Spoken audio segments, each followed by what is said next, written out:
The following special edition of Siskel and Ebert is brought to you by Orville Redenbacher, the first and last name in popcorn.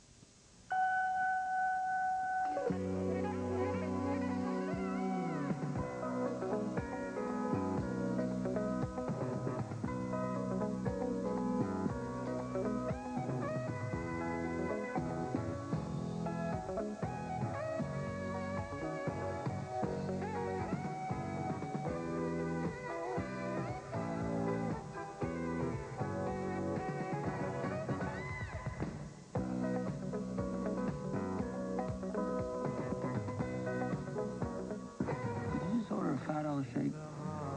Mm-hmm. That's a shake. That's milk and ice cream. Last I heard. That's $5. You don't put bourbon in or nothing? A classic scene from Pulp Fiction, a surprise $200 million smash hit worldwide that earned 7 Oscar nominations and worldwide acclaim for its 32-year-old director, Quentin Tarantino. But is Pulp Fiction really a watershed film? Is Quentin Tarantino, who has directed only 2 films, a one-man new wave or just a flavor of the month? That's the subject of the special edition of Siskel and Ebert called Pulp Faction, the Tarantino Generation. I'm Gene Siskel of the Chicago Tribune. And I'm Roger Ebert of the Chicago Sun-Times. Rarely in our years on the movie beat has a new director become as hot, as fast as Quentin Tarantino. Even Martin Scorsese and Francis Coppola had warm-up periods. In his combination of public persona and directorial acclaim, he goes on the list with Spike Lee and Woody Allen. And to find the same combination of high profile and hot first film, you'd have to go all the way back to Orson Welles. In Tarantino's case, it's a combination of 2 factors. He makes good movies, and he has a flair for self-promotion. So far, he's directed only 2 films, writing and acting in both of them. Here he is as a professional bank robber in his first picture, Reservoir Dogs, from 1992. You're not blind. Just got blood in your eyes, all right? And here's Tarantino in Pulp Fiction, none too happy that his friends have turned up at his house with a dead man in their car. Don't you realize, man, that if Bonnie comes home and finds a dead body in her house, I'm going to get divorced? Tarantino first made his name on the film festival circuit. Reservoir Dogs was discovered at Sundance and hailed at Cannes. And here he is last year at Cannes accepting the Palme d'Or, the festival's grand prize for Pulp Fiction. In addition to directing his own films, Tarantino is a high-profile screenwriter.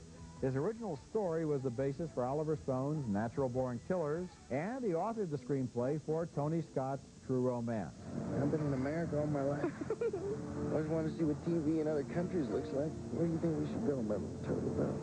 And he executive produced Killing Zoe, directed by Roger Avery, his writing partner on Pulp Fiction and his partner behind the counter in that famous video store where they both watched as many movies as they could.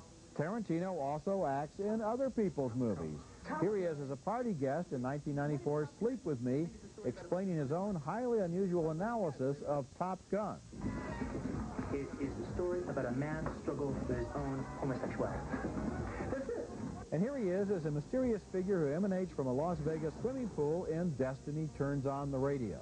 In fact, QT seems to be everywhere these days. Here he is guest starring in a Pulp Fiction parody on an episode of friend Margaret Cho's All-American Girl. You got to plunge it in, just to, get through that breastbone. And he's a popular guest on talk shows, making himself right at home with Jay Leno. Yeah, so a little bit. Yeah, change it. And he's also acting in Spike Lee's new film, Girl 6.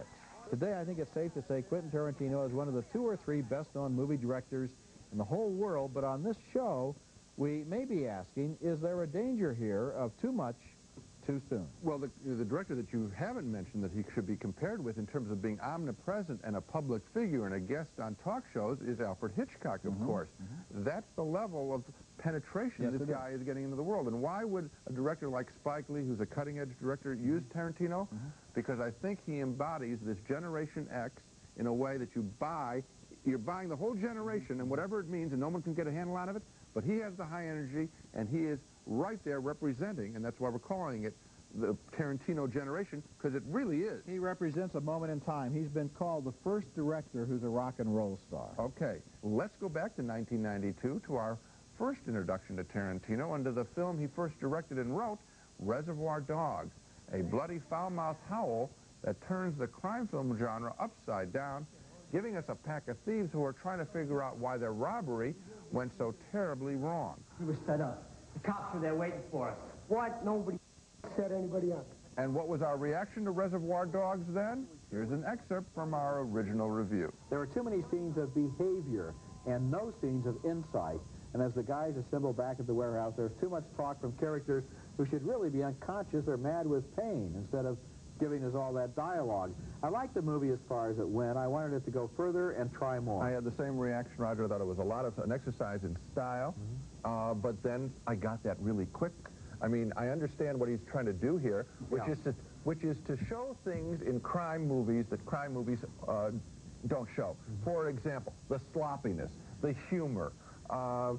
But we get that within 15 minutes. I stand by that review. We would await his next film, and it would deliver on the promise of Reservoir Dogs, as Tarantino, working with writing partner Roger Ebert, delivered an Oscar-winning script with Pulp Fiction, giving rise to a voice as original, I think, in the movies as David Mamet's work was a decade earlier in the American theater. Boy, is that a good comparison between Tarantino and Mamet, because in both cases, what they're giving us is something that superficially sounds like realistic dialogue, and the more closely you listen to it, the more you realize it's written dialogue. Yes. It's not recorded off the street. It's created as an imaginative work.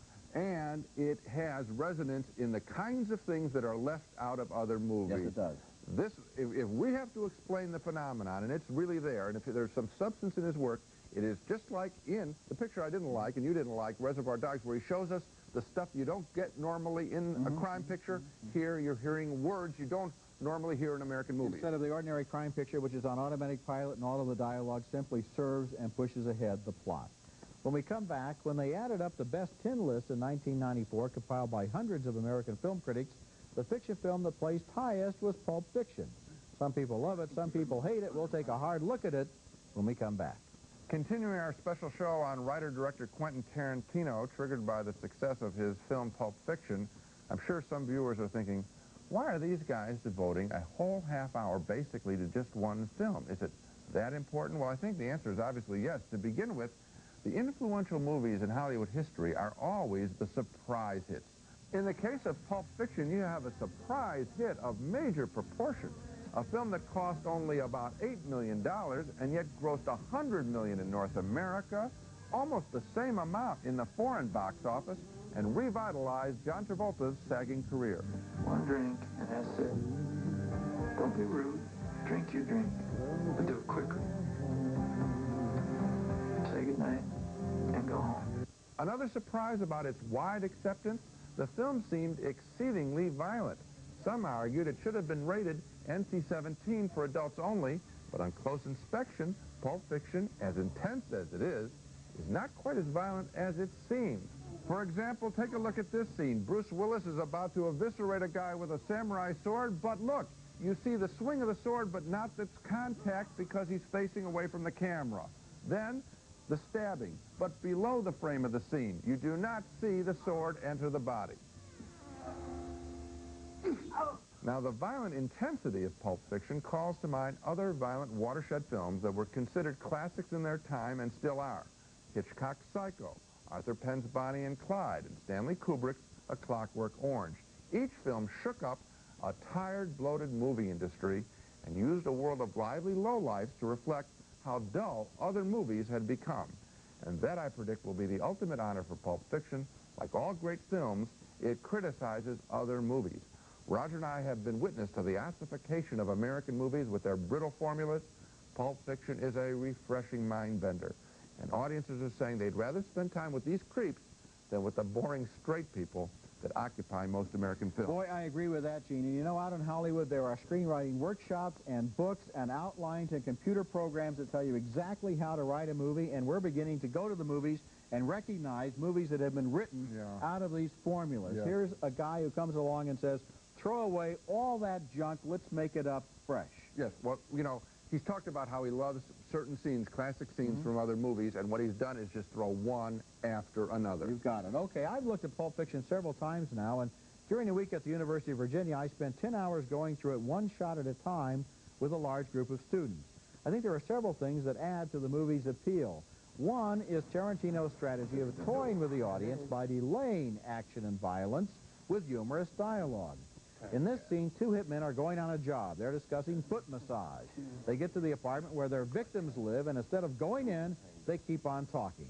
The camera, which has followed them this far, stays planted impatiently in front of the door, pivoting as they walk on, still talking. Well, look, just because I wouldn't get no man a foot massage, don't make it right for myself to throw Antoine off a building into a glass mother house. Not the way the nigga talks. That ain't right. What everybody notices is how the film's chronology is all mixed up. This isn't a linear narrative. It starts and ends by doubling back on itself to the same location, a coffee shop. I love you. I love you, honey bunny. Everybody be cool, this is a robbery! Every one of the major sequences in Pulp Fiction ends with a character being saved. But if you told the story in chronological order, that would get monotonous. This way, the audience stays on its toes. Oh, we absolutely stay on his toes, and I'm glad that you mentioned the sequence. I really think it is sort of a paradigm for the whole success of the picture, which is that the killers talk personally about meaningless stuff before they go on their job. It's that extra scene, that extra bit that would get lopped off by another kind of director, editor, or production executive. He lets things run on sloppy. It's those loose ends, which Andy Warhol, a great critic, Andy Warhol said that the outtakes of most pictures would be more interesting than what's put in a picture. Tarantino's success is devoted to the same thought process. Of course, not everyone likes Pulp Fiction as much as we do. Coming up next, we'll put some of the most common objections to the film to one of its stars, Samuel L. You think we're obsessed with Tarantino and Pulp Fiction? This is just the tip of the iceberg. This movie has been as painstakingly analyzed as the Dead Sea Scrolls. The information superhighway is just buzzing with worldwide discussions about every frame of this movie.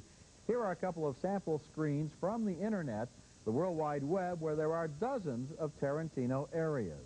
Thousands of messages about Pulp Fiction have been sent and received for months now from all over the world, and reflecting the conviction of some people that Pulp Fiction has an underlying spiritual message, the internet even has an online Church of Tarantino. What are some of the favorite details these people are analyzing? Well, of course, there's that infamous glowing briefcase. What's in it? We never see, but people have countless theories. We happy? Yeah, we happy. And they notice that the yellow glow from the case is also seen at the moment the two hitmen shoot their victims. The case belongs to the crime boss, Marcellus Wallace. The combination on its lock is 666, the sign of the devil. Is Marcellus the devil? Take him to the kennel, sick the dogs on his ass. We'll find out for damn sure what he knows and what he don't. Some people think the Band-Aid on Marcellus's neck hides the number 666. Actually, it hides a scar on the neck of actor Ving Rhames, but try telling that to the Tarantino buffs. So much for the rabid fans of Pulp Fiction. What about its many detractors, people who saw it and loathed it, and people who object to the very idea of it? I recently asked one of the stars of the film, Samuel L. Jackson, about the most common negative reactions to Pulp Fiction, beginning with it being too violent. Actually, they killed 6 more people in Bullets Over Broadway than we killed in Pulp Fiction. So, take your pick. It celebrates people who are creeps. Well, Forrest Gump celebrates people who aren't as bright as we normally like people to be.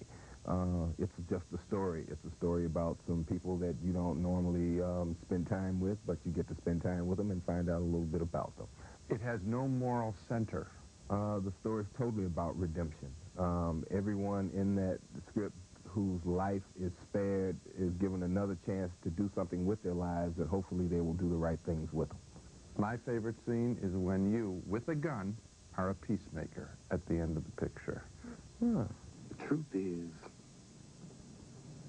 you're the weak, and I am the tyranny of evil men. But I'm trying, Ringo. I'm trying real hard to be the shepherd.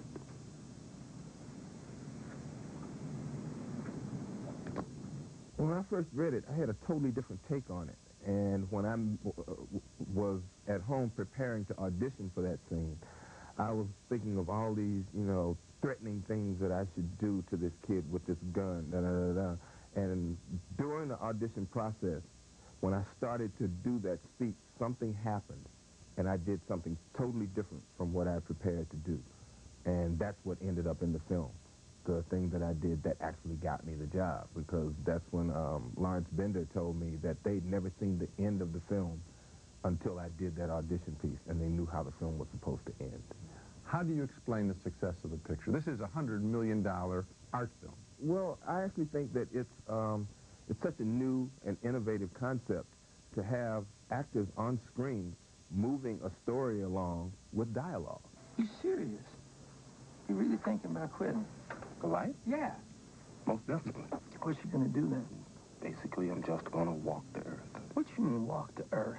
You know, like Kane in Kung Fu. Theater is a tell-me medium, and film is a show-me medium.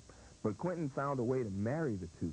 Samuel L. Jackson again referring to the script of Pulp Fiction, a script I suspect that is going to become required reading in film schools across the country. If it isn't already. Coming up next, we'll take you deeper into the world of Quentin Tarantino and the movies that influenced him. Continuing our special show on Quentin Tarantino, he seemingly came out of nowhere, but now that he's arrived, people want to know where nowhere was. Well, he was born in Knoxville, Tennessee in 1963 to a woman who was half Cherokee and half Southern white. I couldn't find anything out about his father. She named him after Burt Reynolds' character Quint in Gunsmoke. They moved to Los Angeles when he was 2, and she took him to the movies regularly. That love affair with film would continue with his early job in a video store in Manhattan Beach, California, which only added to his encyclopedic knowledge of movies. Tarantino has been interviewed widely about his favorite films. According to an interview in Vanity Fair, his trinity of all-time favorites includes Martin Scorsese's Taxi Driver, and I suspect he really likes the scene where avenging angel Robert De Niro confronts a vicious pimp played by Harvey Keitel. I'm hit. What are you don't look hit? Brian De Palma's Blowout with Pulp Fiction star John Travolta is also among Tarantino's holy three of favorite movies. A favorite scene, my guess, this chase scene in a Philadelphia train station as Travolta tracks the killer, John Lithgow. That's why I don't ride this subway anymore, because it's just not safe. You know, I mean, I wouldn't even come down here if it wasn't for you. And finally, an odd choice. Howard Hawks' Rio Bravo from 1959, with Sheriff John Wayne and a drunken deputy, Dean Martin, holding together a town under attack from outlaws. A favorite scene of Tarantino's might possibly be this one, featuring a card sharp, played by Angie Dickinson, who, like Uma Thurman in Pulp Fiction, plays a woman of questionable virtue who knows what she wants. You've made me mad, Sheriff. You didn't ask me if I took those cards. So you're going to have to prove I've got them. And the only way I know you can do that is to search me. Search you? That's right. I think what Tarantino likes about all three films, and what Pulp Fiction shares, is the honesty, the directness of the characters. Characters under life and death pressure that don't have the time to be false. Human beings on point. That's the movie-informed world of Quentin Tarantino. Among the other video titles that directly influenced Tarantino's screenplays, of course, The Glowing Suitcase may have been inspired by this scene from a 1953 film named Kiss Me Deadly. And the 1984 cult film Repo Man has a glowing automobile trunk. Another movie that Tarantino says influenced him a lot was City on Fire, the 1987 Hong Kong action film by Ringo Lam that included a crucial scene where all the characters are locked in a standoff, pointing their guns at each other. He liked that scene so much he used it in both Reservoir Dogs You lost your life. and True Romance. Holy what the going on? Who are these guys? And all of these movies, of course, are available on video. You can be influenced by the same films that influenced Quentin Tarantino. We've heard a lot of talk about the video generation, the wired generation, taking input from all kinds of sources, both high and low culture, and making something new out of it. That's what Tarantino seems to be doing, and I think he's going to be influential in freeing other filmmakers from the lockstep formulas of standard Hollywood screenplay outlines. Well, the imitations have already started. We've seen a bad one, Destiny Turns on the Radio. Let's hope in the future we see some done well. Coming up next, Quentin Tarantino, as we've mentioned, is everywhere these days. Is he spreading himself too thin? We'll try to give him some unrequested career advice. The doctors are in when we... We're calling this final segment, The Doctors Are In. Now, this is a free service that Gene and I sometimes provide here on Siskel and Ebert, where we examine the state of health of a movie person's career and then make our diagnosis. And in the case of Quentin Tarantino, my diagnosis would be, Quentin, you are overextended.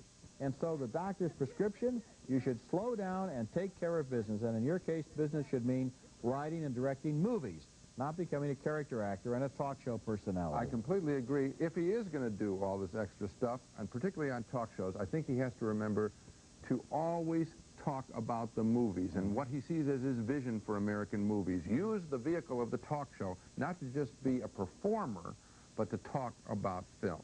That's it for this special show. Next week, we'll be back with reviews of some big summer movies, including Congo, based on Michael Crichton's bestseller about a group of explorers trapped in the African jungle by a new breed of highly intelligent gorillas.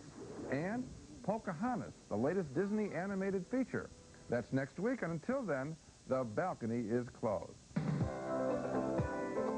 Trio three-way outdoor protection. Pamba-free sunscreen, natural insect repellent and moisturizer, and an herbal-scented formula. Protect your family from Lyme disease with Trio. Remington's Triple Foil, the only shaver with 3 narrow microscreens designed for those hard-to-shave places. If you can grow it, we can shave it. Remington Triple Foil. Finally, a panty that won't go where it shouldn't. A panty that actually stays in place from Fruit of the Loom. Clothes that make you feel good. Unscented Lever 2000, the mildest deodorant soap, so it's best for your skin, even the most sensitive skin. Unscented Lever 2000.